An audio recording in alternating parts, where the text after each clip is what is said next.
5:05 a.m., no excuses.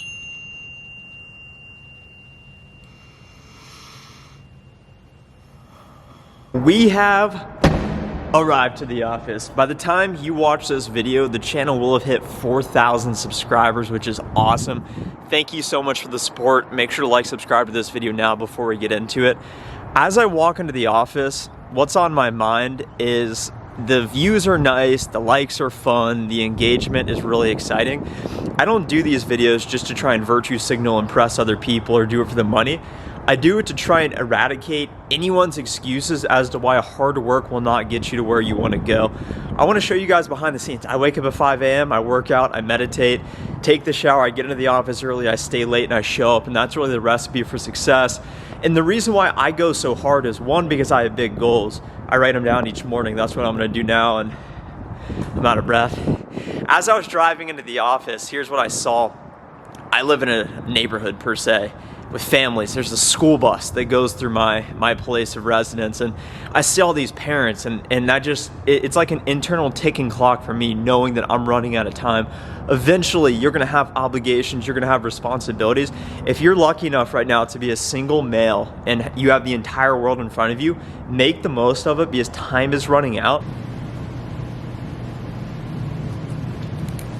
Start the day by writing down your goals, and I want to show you guys my calendar today. Check this out. All of the green are customer meetings, and that's starting at 7:30 a.m. Central Time right now. It's 7:22. Check this out, guys.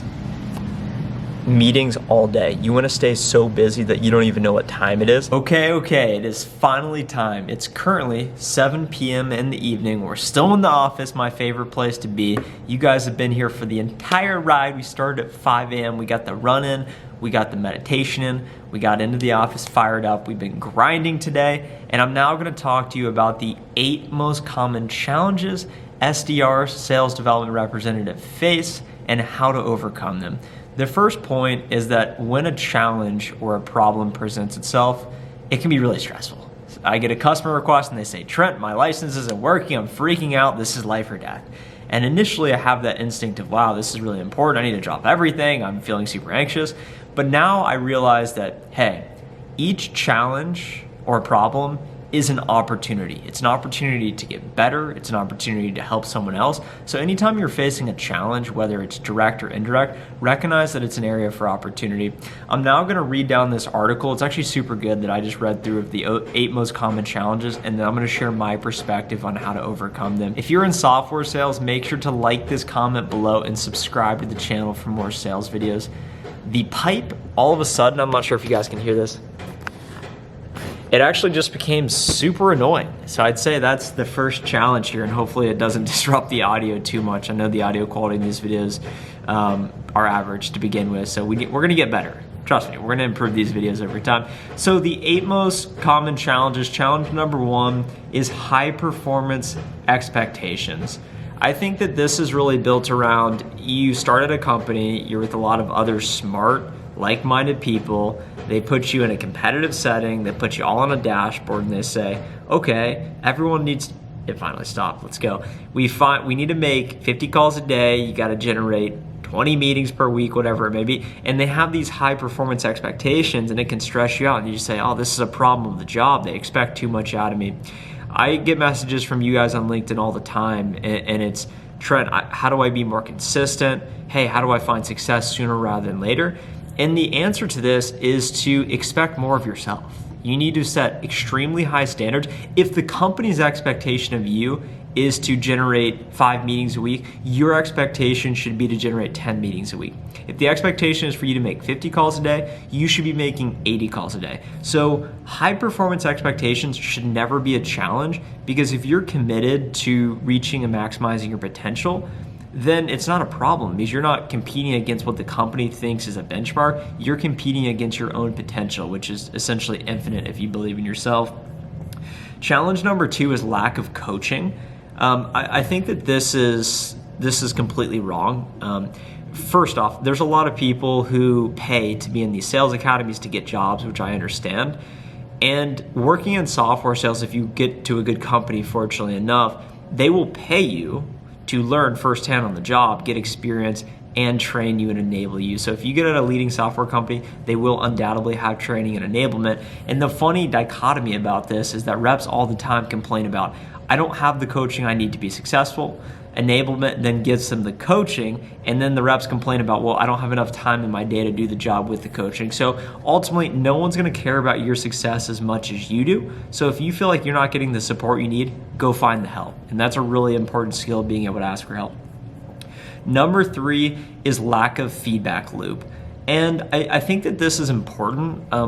Not everyone's self-aware enough to recognize the importance of feedback, and especially for this on this channel, I read through all of the comments down below, and it's instant feedback. And some of you guys say, Trent, you talk about the same ideas each and every day. That's the point of these channels, show the consistency, and a lot of support. So I really appreciate the positive feedback, and it's instant. And in sales, you may or may not get feedback. Hopefully your manager is providing you feedback. Hopefully your account executives that you're working with are providing you feedback.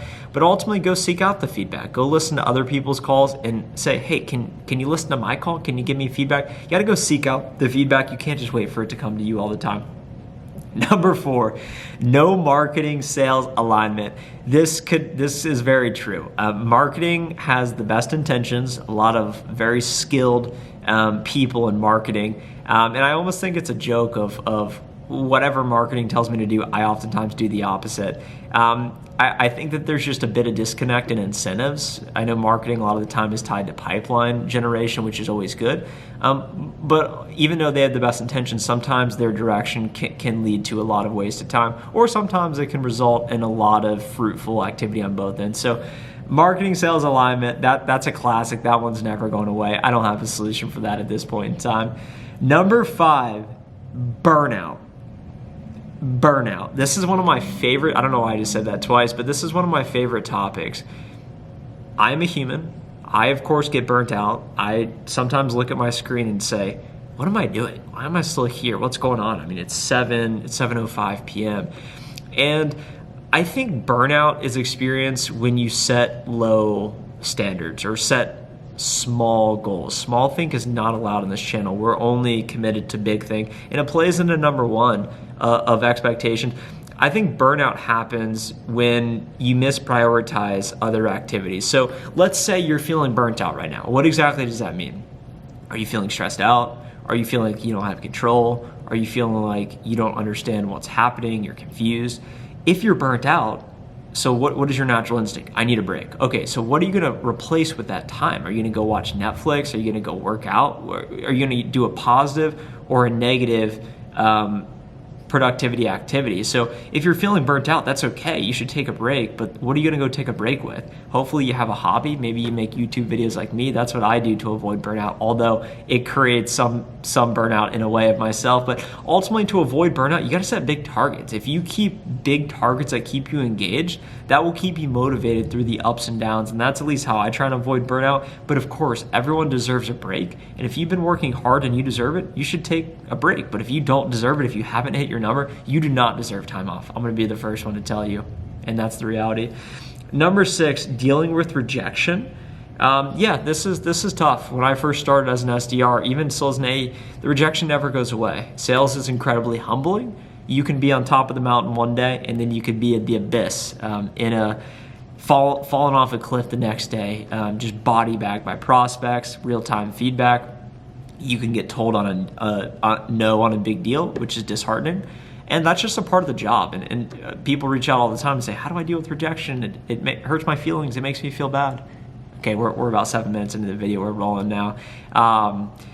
The way you deal with this is accept that it's a part of the job. It's a part of the natural selection process, and it's needed. So if you can't deal with rejection, you're going to not do well in sales, and you're really not going to do well in business or life in general. So you got to learn to accept it. Number 7, lack of appropriate tools. I think this is a fair one. I've spoken with a couple organizations helping train their sales force, and that's a common complaint is we don't have a way to send automated emails. We can't find direct lines. You got to work with the tools your company provides you, and that's just the reality of the situation. Unfortunately, you're not going to go purchase a license on your own accord. Whatever the organization you work for provides you, you got to make the most of it. And then finally, 8, uncertainty about career path. That's a point that I really resonate with. I think that that's an advantage of working here at Qualtrics, wherever the logo is, clearly defined path. If you hit your number, you promote. If you don't, you don't promote. It's completely meritocracy based. So if you find yourself at a company where it's ambiguous and you don't know what's needed to get to that next step, probably not the best company to work at. And sometimes that can really suck if you don't know where you're going or what's happening. That can lead to burnout, and I've seen that with other people in the past. So those are the 8 most common challenges experienced by SDRs according to this article. If I missed one, let me know down in the comments down below, and I'm happy to address it. Of course, thanks so much for watching here today. At the start of the video, I said we'll hit 4,000 subscribers, and we are officially at 4,000 subscribers. So thank you all so much for the support. You make my dreams a reality.